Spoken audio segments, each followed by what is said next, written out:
Okay, everyone, welcome to the PAC 101. What is a PAC and how do I end up on it? Okay, so my name's Adam Lossing, and I'm here to introduce Susan Wilson.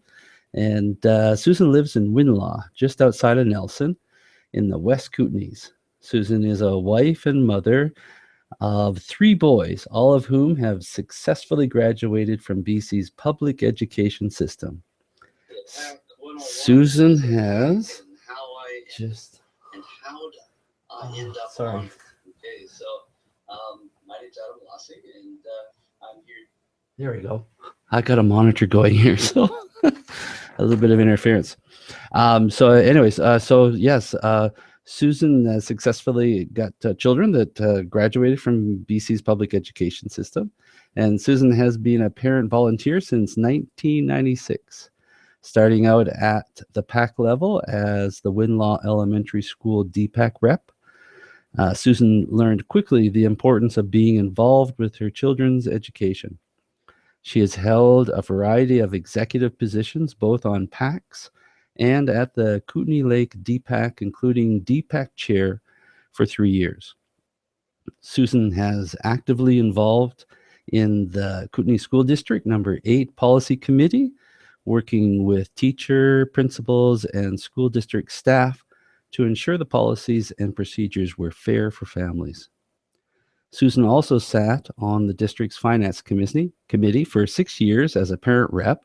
In 2008, Susan joined the Governance Audit Implementation Committee and became chair of this committee in 2009.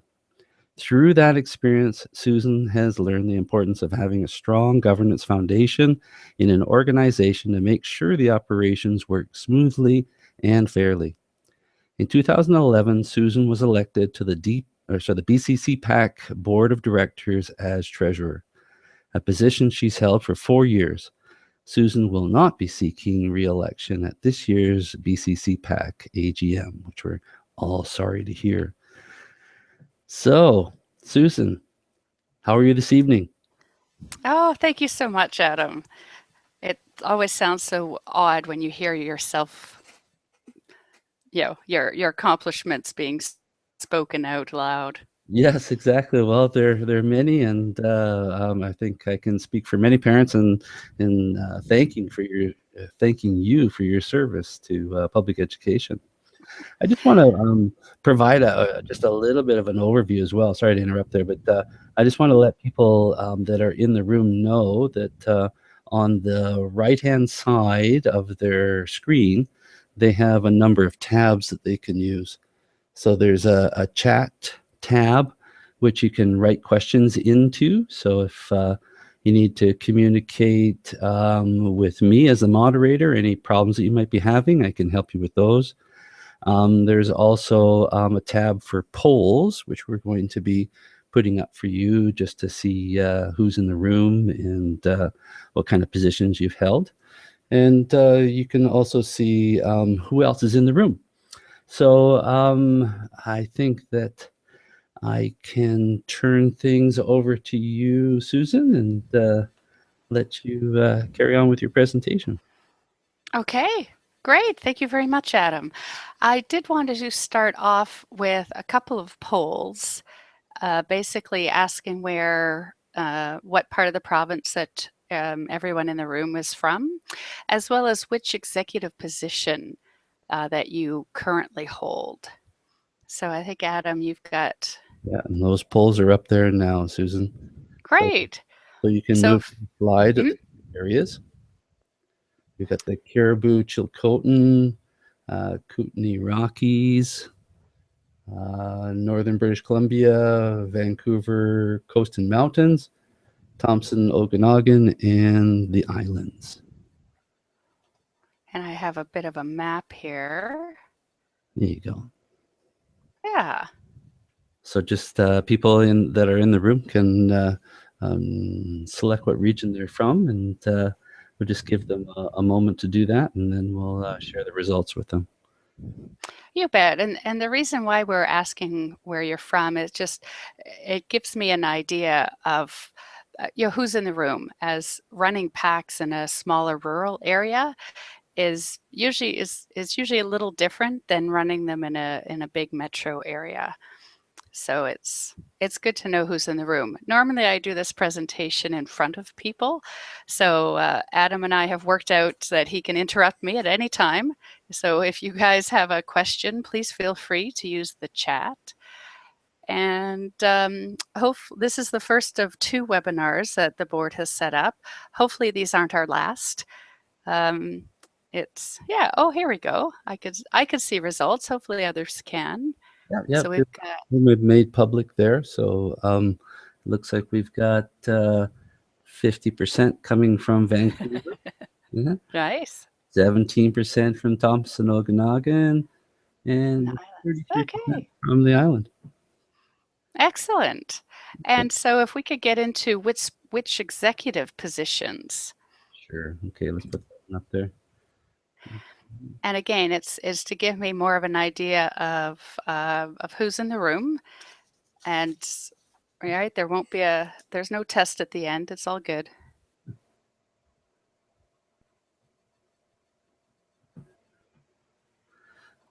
Okay, so I voted. That's a fairly simple vote. So let's share those with everybody. So 24% PACs. Nice. Okay. And treasurer, 14% DPAC reps, and 19% SPC reps. Oh. Wow. That's a great mix. Okay. That's terrific. Well, again, thanks everyone for joining us. I'm now going to start. So the title is, of course, PAC 101. The subtitle, which I always like to use, is What is a PAC and How'd I End Up on It? As I'm sure many people who have joined us ended up being treasurer because they brought a calculator, secretary because you probably had a pen and paper, and sometimes your chair because you look like you know what you're doing. So this presentation is to kind of walk you through the basics of what is a PAC. Even those that have been on a PAC for a while, hopefully we can give you some kind of good information, takeaway information from this. So just what is a PAC? But 100 years ago, the first official parent org was launched in Victoria. And for several decades, staff, primarily the principal, ran schools. And it wasn't until the 70s and 80s where parents began taking an interest in education policy, in the structures, and noticed that there was a real missing element, and that's basically a parent voice at that level. So in 88, the province struck a Royal Commission on Education, and I'm very happy to say that the BC Home and School, which was BCCPAC prior to our name change in 1999 or 1990, the Home and School was very instrumental in working with the Royal Commission, gathering parent input. I spoke with Moira Baxter and Sylvia Dick, who were both on the executive of the Home and School back in the late 80s. And they can recall, sitting at the kitchen table, folding paper surveys, sending them out to every school in the province, and then tabulating that information and submitting those to the Royal Commission. So parent involvement has been around for quite a long time. The results of that, of course, Mr. Sullivan said that parents should be genuinely involved in advising educators at all levels, the district, the school, as well as the provincial level. And in 89, parent advisory councils were introduced into the School Act. And I'm happy to say that they remain there virtually unchanged today. In 2001, the School Act was amended to include the rights of parents to volunteer in public schools. I wanted to blow my own horn a little bit. It was the Kootenay Lake School District, which is where I'm from. We put forward a resolution to BCCPAC regarding parents' right to volunteer in a school.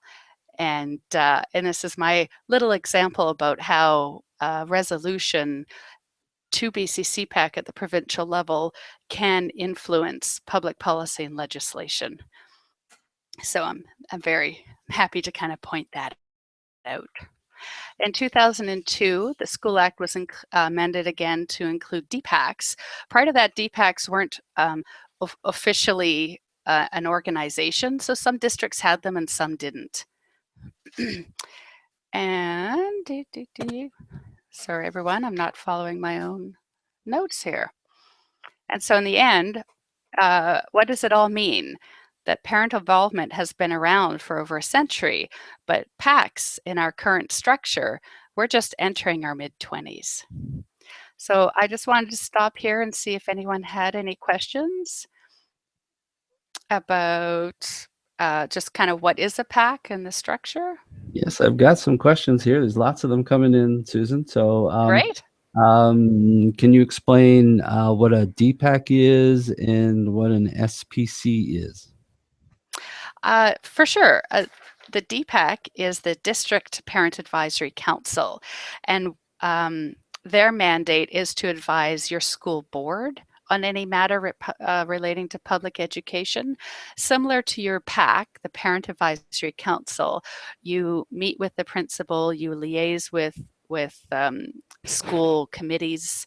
At the district level, your DPAC liaises with the school board, the superintendent, will often sit on district committees or be invited onto district committees. So it's just another level. Membership to your DPACs are spelled out in legislation in that every PAC is kind of automatically a member of your DPAC. Your PAC is given a vote at the DPAC table to discuss district initiatives. One that comes to mind out here in the Kootenays is always busing, a student rotation. So if there is a change to a busing route or a change in practice for extracurricular, often comes up at our DPAC table. Or pardon me, the Kootenay Lake DPAC table. As Adam mentioned, I no longer have kids in a system, so it's I do stay in contact with my DPAC and my local PACs, but I don't actually sit on at their tables anymore. So I hope that answers your question. There's a question about SPC, School Planning Council. Mm-hmm. Yep. Yeah, that's kind of gone the way of the dodo bird. I will get into that a little bit later in the slide. School Planning Councils is a council, again, that is currently in legislation, and Bill 11 was introduced to the legislature to remove school planning councils. Basically, their function was to create a school plan or a school growth plan, depending on what your district called it. And it had your principal, one teacher, and up to 3 parents on there to work on the plan. But I will get into school planning councils a little later. Okay, so there's one more about positions, and that is Sure. member at large. Can you unpack that a little bit for us too? Absolutely, yes. Not every PAC or DPAC has a member at large. Basically, in general practice, your member at large is someone who supports your executive. So for example, a member at large maybe is given the task of communication. Somebody who's really good with Facebook and using email programs or listservs, they're kind of given an honorary title. They don't want to be president or chair, but they want to support the PAC in some way, so they're given a member at large. Some PACs have it spelled out in their bylaws that we will have up to 4 members at large, and here are their duties. Others simply state we'll have up to 4 members at large as needed, things like that. So I hope that answers this. There's no real set criteria. There's no real set rules around members at large. It really depends on your PAC. Very small PACs of small rural schools that may have less than 80 kids, they may not have members at large, as they would struggle to get in a full executive. those that attend a bigger school that may get 30 or 40 parents out to a PAC meeting may have a few more members at large just to share the workload. Great. Thanks for that. Yeah, you bet. So I'm going to move on to, now that we know what a PAC is, how did you end up on it? Legislation requires PACs to have their own constitution and bylaws. So very briefly, your constitution is the purpose of a PAC. Some of our PACs, there is some very standard wording out there. Some PACs go into a bit more detail. So for example, if you have a distributed learning group or a lot of distributed learning or correspondence, depending what your district calls it, sometimes that PAC will state in there that you would support electronic learning. If you have a dual track school where you offer French immersion or a different immersion program, sometimes the Constitution would state that, we support that initiative. Your bylaws are considered your operating rules. So they would tell you, who are your membership, how many people you need to run a meeting. It'll contain some financial information, things like that. And a reminder that PACs are an autonomous body, which means that you're not a committee of the school or your district. And you're not run by school staff. You are run by parents. So staff have staff meetings, district have district leadership meetings. PACs and DPACs are for the parents at the school and the district level. And that's really important when people start, asking questions and making demands, sometimes of PACs to do this or to not do that, keeping in mind that you are answerable to the parent body in your school. Or in the case of a DPAC, of you're answerable to your district reps. Yeah, so I'm just going to move on. I wanted to spend just a few minutes on the importance of a constitution and bylaws. So what's so important about them? Basically, that is the document that tells you why you're operating and how you're operating. So if they're old, do you still have to follow them? Yes. Yes, you would not. We get a lot of questions about this. About, they're old. We passed them in 1995. Do we still have to follow them? Absolutely, you should. If you can't find a copy, again, lots of questions come to our office about this. If you really can't find a copy, because they could be circulating out there, sometimes your school office may have a copy hiding way off in this old gray filing cabinet. Sometimes DPACs would keep copies just for information. School districts sometimes keep copies of the Parent Advisory Council Constitution and bylaws. If you really can't find one, I suggest kind of asking around. And failing that, I suggest that you look at some templates. We have some on our website, and bring the PAC together and say, okay, we need a constitution and bylaws, and start reviewing them with your parents. And usually, to amend the document, the bylaws will state how to amend them. If you can't find a copy, the general rule of thumb is allowing 30 days notice. So if you come up with a document, you circulate it by email, posting on the website, posting a hard copy on the bulletin board at school, and then making a big announcement that you are going to be approving these at the next meeting, just so everybody gets an opportunity to participate in this. Okay, Susan. So we've got a question on this now. So You bet. So the question is, who creates the Constitution and bylaws? It'll be the parents in the school. So for example, if you can't find one and you have a PAC executive who are elected based on past practice, then usually the executive takes the lead and says, we can't find a copy, let's do this. Sometimes they strike a constitution and bylaw committee. So if the executive says, here's where our members at large could come in, they'd say, oh, we really need a committee to look at this, to research constitution and bylaws across the province to look at what fits in our community. Then they would go away in a committee and then come back to the PAC. So, but ultimately, it's always the parents that creates this. You can consult with your principal. They may have some history. They may have some past experience with other PACs and helping them revise. But ultimately, the responsibility lies with the parents at the school to either amend or to create the bylaws and constitution and bylaws. Okay, and there's one more question that was given to me quite a while ago, and I forgot to ask you about your presentation. Are you going to be are we going to be sharing this with people? The Oh, recording is going to be shared with people. I know that. So I think the that's question right. was about the PowerPoint. Yes, actually, we had planned to put the PowerPoint up on our website. So along with the webinar, um, we will post this presentation up on the website as well. So yes, Okay. yes, thank you for that, asking that. Good. Yeah. Okay, and just a quick last note about amending the constitutional bylaws. For those that may or may not be aware, Bill 11 proposes the elimination of school planning councils.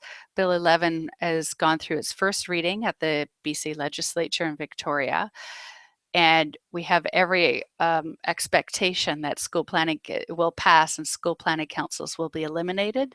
So therefore, we feel every PAC will be needing to amend their constitution and bylaws, most likely this fall, um, to remove any reference to school planning. So stay tuned. I know BCCPAC is working with the ministry when the regulations come out to find out what information that we need to pass on to our members.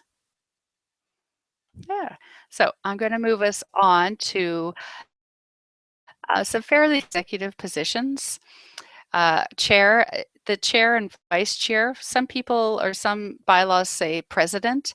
Chair and president are used interchangeably. So I just didn't put both up here. The position of secretary, of course, treasurer and district parent advisory council rep. Some schools and DPACs separate the secretary position. They would separate that into maybe recording secretary, who only records minutes, and a correspondence secretary. Some have now created a position called a communication secretary, which, going back to the Facebook email list, website, things like that. District Parent Advisory Council rep, sometimes people share this. So you would have like a co-rep as well as a co-chair. That happens quite often. And combining the secretary treasurer position. Again, depending on your PAC and what makes sense in your community. I come from a fairly small community, so a lot of times our secretary treasurer duties are combined simply because we only have 50 kids at our school and 50 families to choose from. So we have a limited pool, but lots of great support. So I'm just going to, are there any questions? No, that's it. Yeah. Yep. Okay. I'm just going to get into a little bit more details about what your chair may or may not do. Again, your bylaws will spell out in a bit more detail. Generally, the president or the chair, you plan meeting, you chair the meetings. You're usually the liaison with the school staff. So it would be the chair that would be communication with your principal, say, or your vice principal. You would speak on behalf of the PAC. If media calls or your principal calls and says they need some information, it's often the chair, but not always. Again, as I point out, for our smaller communities, sometimes the school catchment area radius is 40 or 50 kilometers. So it may make more sense for your vice chair to be that liaison because they may be closer or they may have a work situation that allows them to be at the school more. So this is where amending your bylaws to make them work for your PAC is really important. It's good to start with a template, but make sure that when you talk amongst your parent population, that you create bylaws that work in your area. Secretary, again, very generally, they take minutes. You check the PAC mailbox. Up until a few years ago, not all PACs received mail at the school. I believe that has all changed now. I believe the schools have now offered at least a small little area for our PACs to get mail, maybe leave a binder of past minutes, correspondence at PAC meetings. And again, the secretary position has expanded a little bit to handle communication. Sometimes the vice chair is given that responsibility for communicating or updating Facebook pages, things like that. Of course, your treasurer, you keep track of the money. You should be making a report at pretty much every PAC meeting, even if there's nothing to report.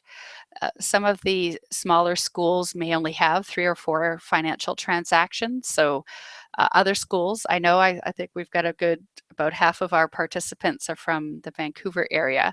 So you probably have a few more transactions than that. And for those that are interested in more in-depth discussion about the treasurer position, feel free to join us next Tuesday at 7 for the Treasurer 101 talk. And our DPAC representative, of course, attends DPAC meetings and reports back. Sometimes, as I mentioned, this is shared. So one person can physically attend the meetings, and maybe the other person would receive the information, the correspondence from the DPAC, run through it and synthesize it and bring back to your PAC meetings. Now, the duties of the School Planning Council, which through Bill 11 may now be eliminated. The proposed legislation has the video surveillance and the academy fees schedule now being approved by your PAC. Those two duties were once assigned to the School Planning Council. So those will be in the fall kind of being reverted back to, or being sent to the PAC to discuss. BCCPAC is working with the ministry to ensure that parent advisory councils still play a meaningful role in school planning. We're not quite sure what that looks like yet because they tabled legislation. However, there are regulations that will come up after that will dictate to schools as well as school districts how to implement these changes. So I just want everyone to know that we are working with the ministry to make sure PACs stay in that loop, because it's important to have a parent voice when you're planning the future of your school. Okay, so Adam, were there any questions about? There are. I've got one here that is asking about a situation where elections are in May, and your bylaws, constitution still has an SPC, and this SPC is eliminated through Bill 11. How do you anticipate proceeding in the fall with regards to the SPC positions? Right. So if your bylaws currently have SPCs and they're eliminated, what happens in that interim? My suggestion would be to record in the minutes of your AGM that no school planning councils will be elected due to the elimination in the School Act, and as you await amendments to your bylaws. It's sad to say that school planning councils have not been active everywhere in the province, which is one reason why they have been removed from legislation. Some districts and some schools operated just fine with school planning councils. Others haven't met and haven't had a school planning council since 2006. So it's been kind of all over the map, but I do suggest that you make a note in your minutes, because your minutes provide a historical record, which I'll get into in a few slides. But so that by putting them in your minutes, it is acknowledging that you aren't going to be electing, you aren't going to be following your bylaws because there are changes coming. So Okay. I hope that helps. Was That there any? sounds good to me. There's a couple more. Sure. So, wanting an explanation of the things which are now going to fall to the PAC if Bill Oh, right. 11 passes. Absolutely. So the video surveillance that was added, I believe, in 2008 or nine, maybe seven, which required uh, a school who was considering to put in video surveillance in the building that they had to consult the school planning council first. So it would come to the SPC and say, the principal would say, oh, we're thinking about putting surveillance at the front because we've had some problems with graffiti. So it would be a dialogue at the school district, or pardon me, at the school planning council level. So instead of that happening at the SPC, the principal would then come to your PAC and say, we're having a problem with graffiti. I think we're going to, we're considering putting a camera up at the entrance. And so that would be a conversation then at your PAC at the PAC level. The academy fees. Now, not all schools have academies. An academy would be a specialty program in which you charge a fee for. In my area, we used to have a dance academy as well as a hockey academy. Some of the places on the lower mainland, I think it still have like soccer academies. There's some music academies. So the academy is where the focus or the majority of the time is spent with your academy. So if it's dance, you'd spend the majority of the day learning dance, practicing dance, you're warming up, but then you're also expected to maintain a curriculum, the standard curriculum for whatever grade level. And because there are fees attached, the fee schedule for an academy, the school planning councils used to review the school fees. And not just the academies, but all the school fees for your locker fee and things like that. With the elimination of the school planning council, to my knowledge, Bill 11 only brings over the academy fees to the PAC. So if your school is currently offering an academy or is thinking of offering an academy, the principal or vice principal, the teacher in charge, would come to the PAC and say, here's the academy, here are the fees, this is where the fees, this is why we're charging $2,000, here's where the fees go. And it gives the PAC the opportunity to have that discussion. So I hope that answers your question. So it's the two things, right? The two duties that are being added. Yes. Yeah. Okay. Yeah, it's those two. Okay. So just once again on SPC, Mm-hmm. and one of the participants has got quite an active SPC, and Great. the question is, could we elect and then, if and when eliminated, make a decision to keep on exec as members at large until term expires? Absolutely. No, absolutely. If you have an active school planning council, and that's wonderful to hear. That's not the example I've been given the last several weeks. So, absolutely, if you feel that the school planning is still going on, you can certainly call them members at large until the term expires. You can still keep the term and still elect your school planning reps during the transition as well.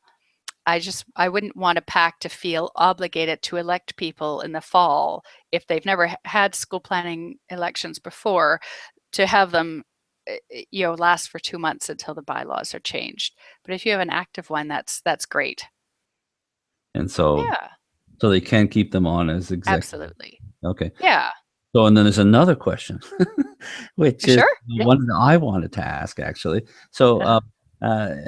but it's coming from one of the participants, and that is primarily about the kind of clout that the PAC has. For example, in your example of the surveillance, Hmm. would the PAC be able to play a role in that decision? Like actually, like how far could their position be exercised? I guess Well, the example is like, what if right. they don't want to do it? So if the PAC says, no, it's an awful idea, Mhm. can the school still go ahead and do that? I can say currently, the school planning council, the term is approve. So your school planning council must approve the video surveillance. The final wording of Bill 11 right now is pretty vague. So I'm not sure if it still says approve. So if it comes down to that, your principal comes to you and says, we'd like to do video surveillance. The PAC discusses it and says, no, we're not in favor.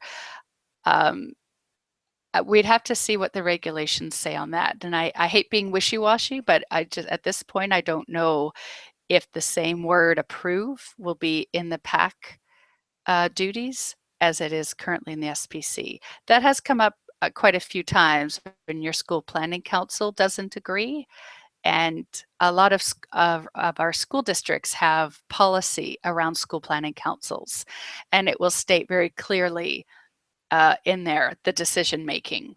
So you may want to check with your school district to see if they have a policy on SPCs and to ask them as that gets eliminated, what is the school district's expectation of these duties now at the PAC level? Because especially at the DPAC level, you have a lot of ability to reach out to your superintendent and say, this is something that's very important to us and we'd like to make sure it's in our policy. So Okay. I don't think that answers your question, but stay tuned as we find out the specifics of Bill 11. We will certainly be sharing that with our members. Good stuff. All right. So I'm going to move us on to the PAC meeting itself. And so just some basic PAC meeting things. First and foremost, your quorum. So how many parents do you need to run your meeting? Some bylaws will state a number. They'll say you must have 5 voting members in attendance. Some will say, the number of those present plus at least 2 executives. And a lot of PACs are moving away from putting in a specific number, especially if attendance varies. And that's because you don't want to get yourself into a position where you don't actually have quorum. Because at that point, if you don't have quorum, you really shouldn't be making decisions. You could still have a discussion, but you shouldn't be making decisions because there aren't enough people in the room to, according to your bylaws, to make decisions, especially financial ones. In smaller communities, some PACs I have seen where they have allowed or they have given voting privileges to staff members. So for example, back to our school of 50 kids, if one of the teachers also has kids at the school, it would be up to the PAC to determine if they would be given a voting right. I've never seen where executive positions have been open to school staff, but I have seen quite a few cases where your school staff are allowed to vote at PAC meetings, and they would also make up a quorum. My own PAC several years ago when we had 42 children, our principal had 2 kids at the school, so we often held our PAC meetings at noon during his lunch, and so we could go in and help with hot lunch, and then we'd have our PAC meeting after. So again, this is so that to give you some examples of how you can customize the bylaws to meet the needs of your school community. Meeting minutes, it is quite important to keep a record of your meeting, right? When and where did you meet? The start and end times, who was there? Very important to note who was there, again, for historical purposes. General discussion points, you don't want to get into a he said, she said. I would shy away from Susan said she liked green chairs, Adam said he liked blue chairs. It more of around, discussion took place around blue chairs, discussion took place around red chairs. And recording any actions and motions. This is important, again, not just historically, but as a reminder for you when you come to the next meeting. If you wrote a letter or you made a motion to write a letter, was that followed up with? Did the letter go out? That's something that your PAC executive can report back on. Um, other motions could include, of course, financial ones. Other actions could be, we're going to look into specific, fundraising things like that. If they're included in your minutes, it reminds people that they have things that they need to do for the next PAC meeting. A lot of PACs request reports specifically from the principal and maybe your DPAC. If your DPAC rep's not able to attend, and that goes similarly with your treasurer, if they're not able to attend a specific PAC meeting, maybe jotting something down in writing. For bigger schools where your principal may have a lot to say, getting them to write it, putting it down first ahead of time may help free up some time during your meeting.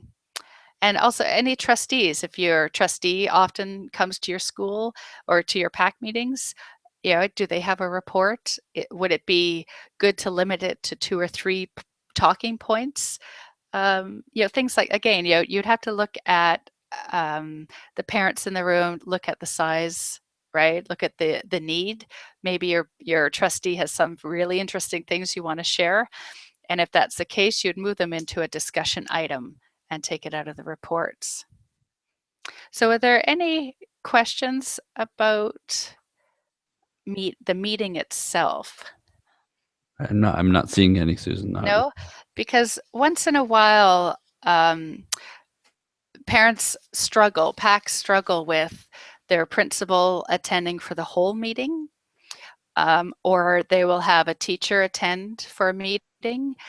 And I just wanted to point out that your principal and your staff member, and your trustee for that matter, should be considered as invited guests, as they are not technically a voting member unless your bylaws state otherwise.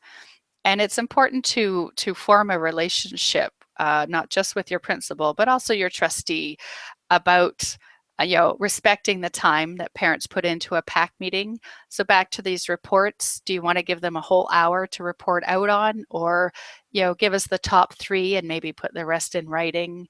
Or having the ability and the confidence to say, thank you, we need to move on, so Mr. Principal, can you wrap it up in the next 5 minutes?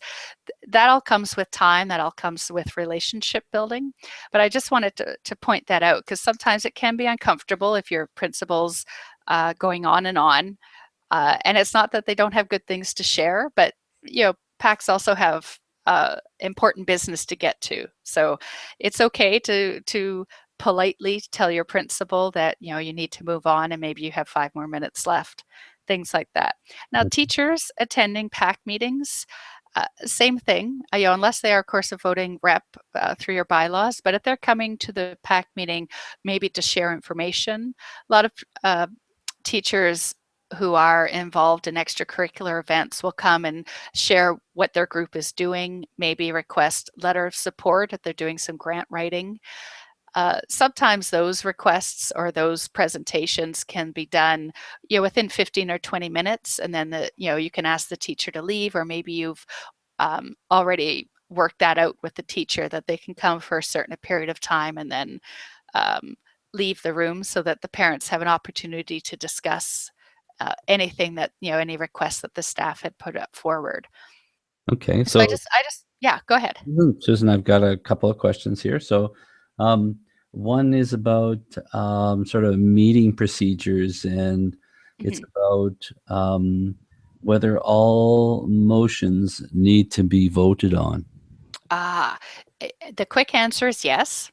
To get very fussy about Robert and his rules, if a motion comes forward, so I put forward a motion to buy blue chairs and Adam seconds, then that motion now belongs to the floor or the assembly, which means it belongs to the PAC. And it's up to them to determine, A, if you want to vote on it, if you want to withdraw it, or if you want to table it.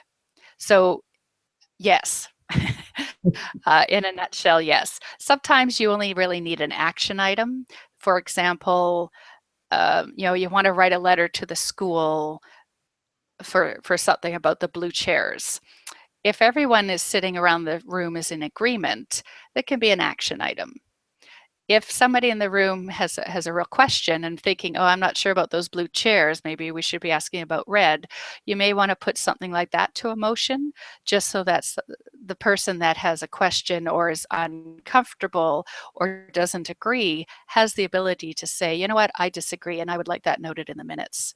Again, it provides a historical document, and it provides the ability for people that may disagree to have their voice recorded.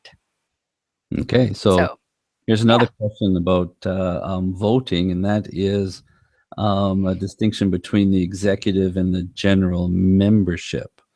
So I Right. can only assume that there are separate meetings, perhaps, I'm not sure.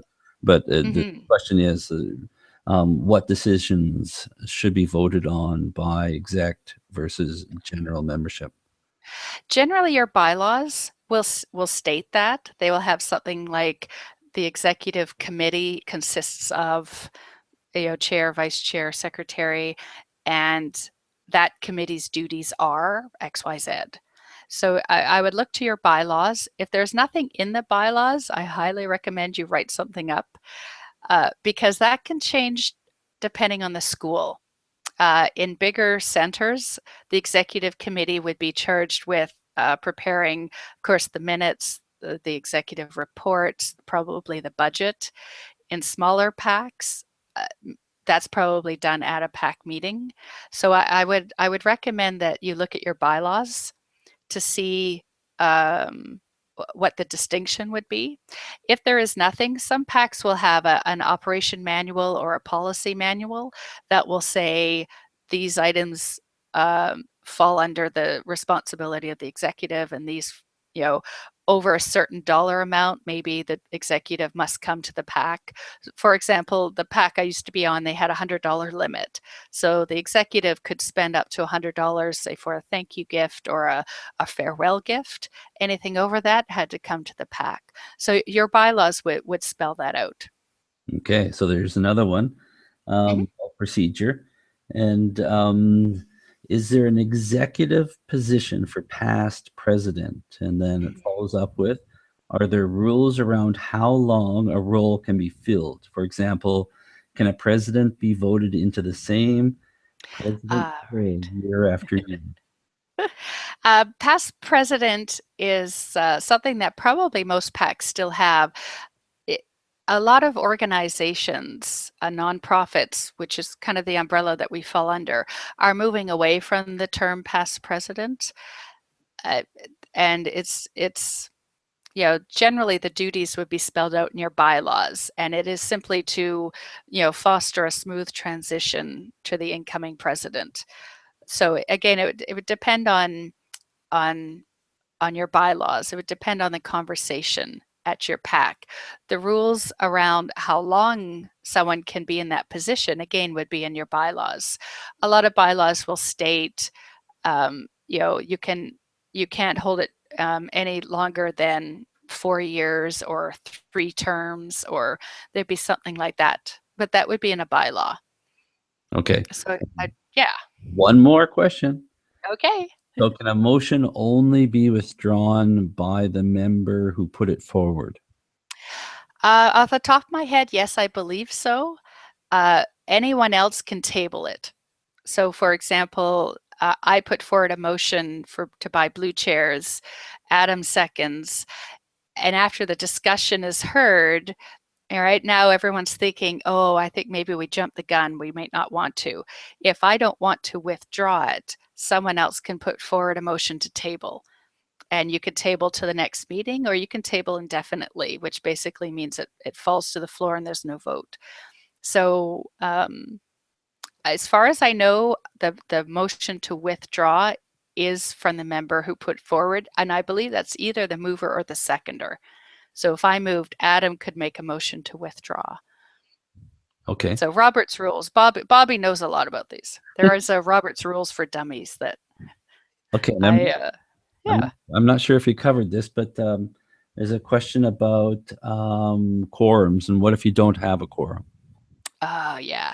If you don't have a quorum, then generally no actions or motions can be made, and that is to protect your organization so that two people don't show up at a coffee shop, call it a meeting, and start spending your money. And that's where it's important that your quorum be set at a reasonable level.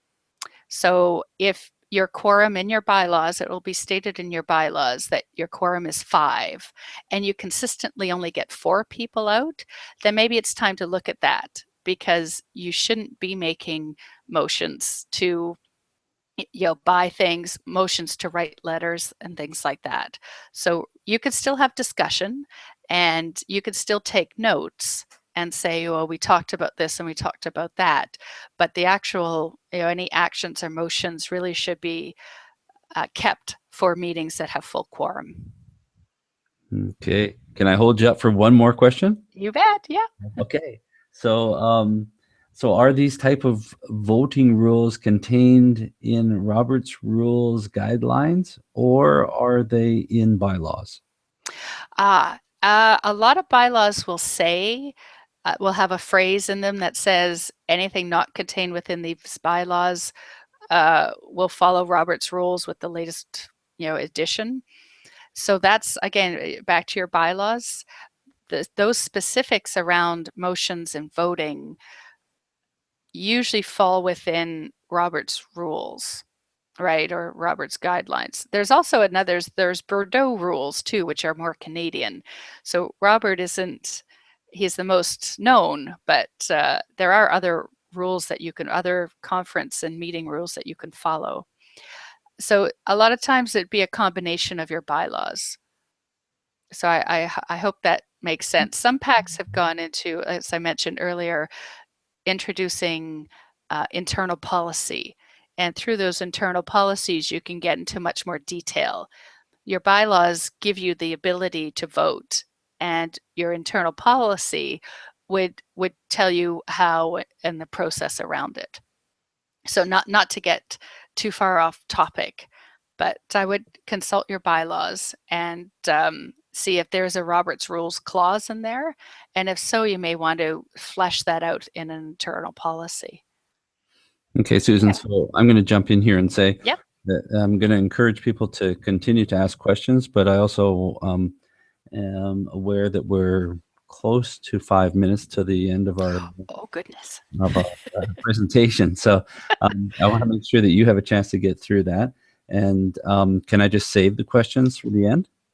Yes, thank you. Okay. I will speed up. This is often what happens in my in-person presentations too. So this is great. Thank you all for participating.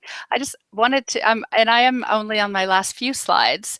I wanted to mention about what not to talk about at PAC meetings. And of course, those are individual staff members, parents, or students. It's really important to point that out. And for the PAC chairs that I have here in the room, it's important to acknowledge if somebody has an issue with an individual, and it's also important to you not just acknowledge that, but let them know that a PAC meeting is not the proper forum to talk about individuals. And if you, as a chair or as vice chair, whomever is chairing your meeting, starts to see the dialogue going to that, it's really important that you step in and say, we're going to have to, stop this type of conversation. We'll have one privately after the meeting, but, we can't talk about Mrs. Wilson now because, this is a personal matter and we need to talk about it later. Same with students. It is really quite inappropriate to say, oh my gosh, did you see what Susan's son did the other day? Uh, so just keeping in mind those personal issues, and that's not to say that there isn't an issue that needs to be discussed, but it really isn't appropriate at a PAC meeting. So that's one thing. What can you talk about at PAC meetings? Every school will have a school code of conduct. You may have to dust it off and pull the cobwebs off of it, but they will have one. Of course, a school plan. Especially now with the school planning council's duties being kind of rerouted, that would be a great thing to talk about. Some schools have a handbook, And of course, any upcoming events. I left fundraising at the end on purpose, as not all PACs fundraise. And I wanted to acknowledge that. A lot of our PACs, especially at the high school level, don't fundraise. They dole out the monies given to them through gaming, but they don't do any other fundraising. And one thing that I didn't put on my slide that I should have was reviewing school district policy. I quite enjoy policy, and from my intro bio, you probably heard that I was on, of course, our policy committee. I do read a lot of legislation for fun, believe it or not. So I recognize not everyone does, but every school district will have a process to receive feedback on any policy that they're reviewing. So I encourage you to look on your school district website under their policies to see what policy review that they're doing, how you can submit policy review. So I just want to give people an idea of what else you can talk about, right? It doesn't have to just be about fundraising. So yeah. So my final thoughts is, what is a PAC? That is the recognized voice of parents. And how did you end up on it? Legislation gives you the right and the responsibility to participate in your child's education.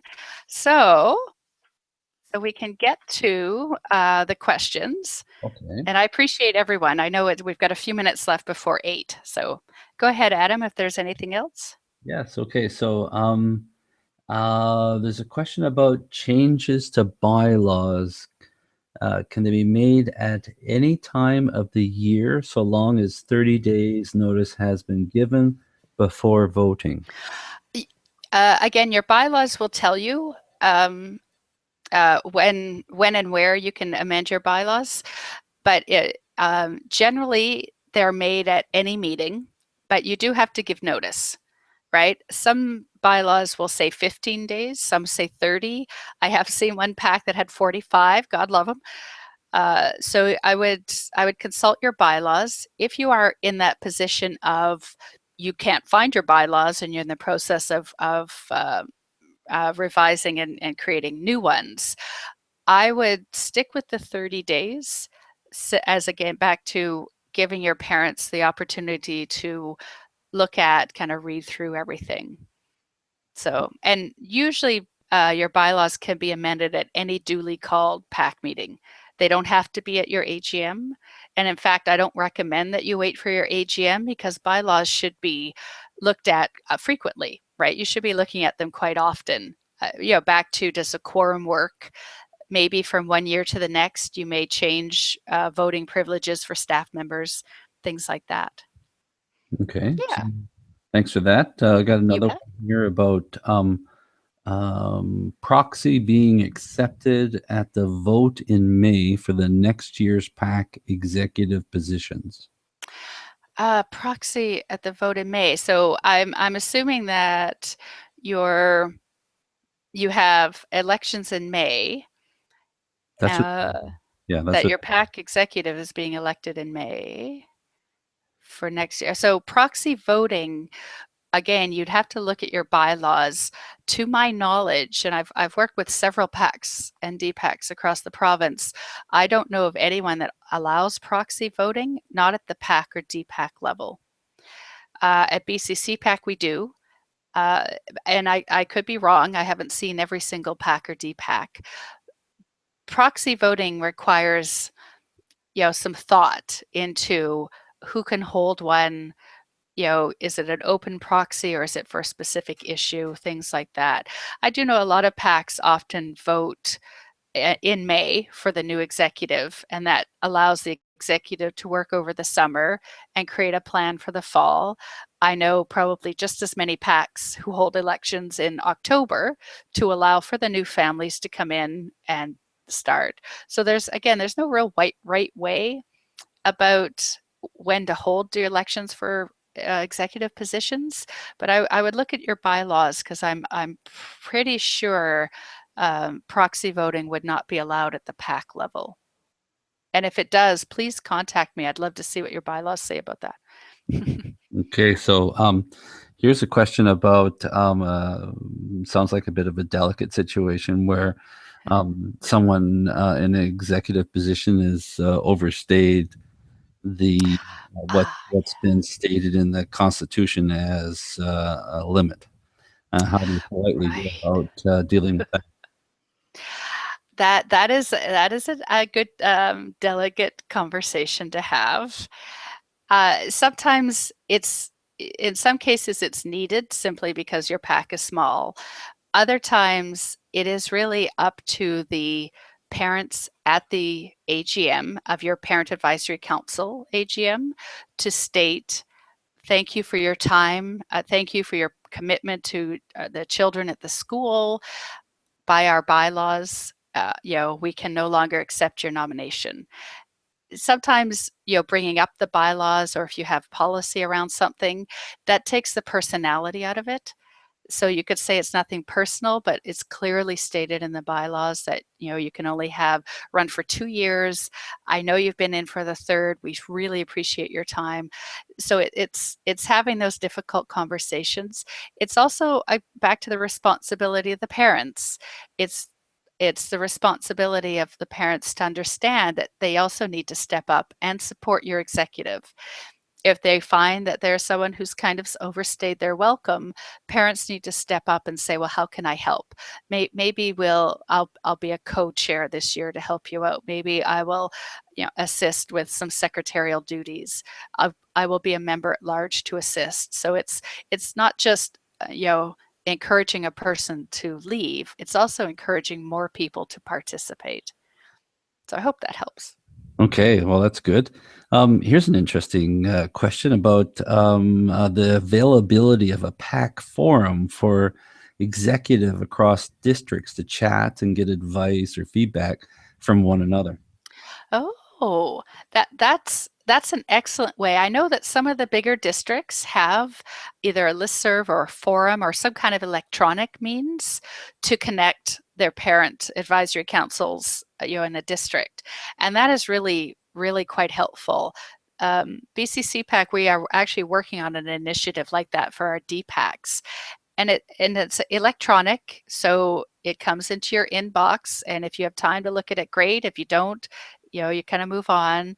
It's housed, I believe it's Google Groups. Yahoo has something very similar. I believe there's a couple of other services out there. I think it's excellent if you can look at that, and that way you can get it on your smartphone or on your tablet, and it's something that keeps you current. So I think it's a great initiative. But I, I think this Mhm. question is about across districts. Oh, across districts. Okay. Yeah. So is there one currently set up? Not that I'm aware of. I think there is one again for the districts, the district parent advisory councils that is operated outside of BCCPAC. A lot of our members are included in that, but not all. And BCCPAC, as I say, is one of the initiatives that we're working on right now, physically now, is to set something up for our districts. And we'll have to stay tuned. We were hoping to kind of have that set up by the AGM coming up the first week in May, but um, to quote a George Abbott, who was a former Minister of Education, change in education is like molasses uphill in January. So we fall into that a little bit ourselves. So we are working on that, and so I just say stay tuned. Okay. Okay. So it looks like one final question here. What are your thoughts about execs voting via email? Oh, email, yes. And I would include Facebook walls. Uh, we've had a lot of PACs going to electronic voting, social media, Twitter, all of that. Again, go back to your bylaws and see if that's something that makes sense. We have some distributed learning PACs, which means kids that are taking distributed learning courses that all through a whole area actually have a pack that meet electronically, and they do meet by email and on Facebook through in between meetings. So it's really important. Again, go back to your bylaws. Does it say you can? Elect. Does your bylaws state you can accept voting by electronic means, which means someone can join you by Skype, something like that. Facebook wall has been a very powerful tool for some PACs to say, post on their wall, hey, we're thinking about buying blue chairs. What do you think? You're going to get probably 80 or 100 responses. You may not get that ever at a meeting, but a Facebook wall is something that every parent can quickly look at and give a comment on. When you're talking about making decisions, however, I still highly recommend that the actual decision is made at a PAC meeting where your minutes can record it. And I go back to the history. So if you had a Facebook discussion on your blue chairs, the executive comes together, they look at some blue and yellow chairs, looks like green might be the good thing. They bring it to a PAC meeting and say, we've consulted through Facebook, the executive has discussed it, and now we're put forward a motion for green chairs. And that way, next year, if a new PAC or a new group of parents come in and say, what on earth are we doing with green chairs? You could go back to your PAC minutes and say, well, actually, yeah, right, we had 42 responses positive to green chairs. So there's nothing wrong with having a discussion, but I highly recommend that the actual motion be contained within your minutes somehow. So I hope that answers it. It's becoming more and more popular, and BCCPAC, we also need to kind of update our information to let parents know that nothing wrong with having the dialogue, but ultimately the motion action should be at a duly called PAC meeting so that everyone is aware. So I hope that answers. Yeah, that sounds great. Yeah, I don't have any more questions coming in, Susan. So I think Okay. And I was just in closing, we are working on a survey for everybody that has participated, just to give us some feedback to see if this worked for you, if this was long enough, if you'd like to see another presenter because you're tired of listening to Susan, anything like that. We'll be sending that out to you in the next week. okay. And I Yeah. want to thank Adam for moderating tonight. Oh, well, no, my pleasure. I can add that there will be a recording made available, and that'll be also sent out to all the participants. And it will be posted on our website. And I will make a note that to post the PowerPoint itself as well on the website. All right. Well, thank you, everyone. I can say that this, from my point of view, went extremely well. And tune in next week, right? You've got Treasure 101 coming up next week? Absolutely. All right. Thanks again, everyone, and good evening. Okay.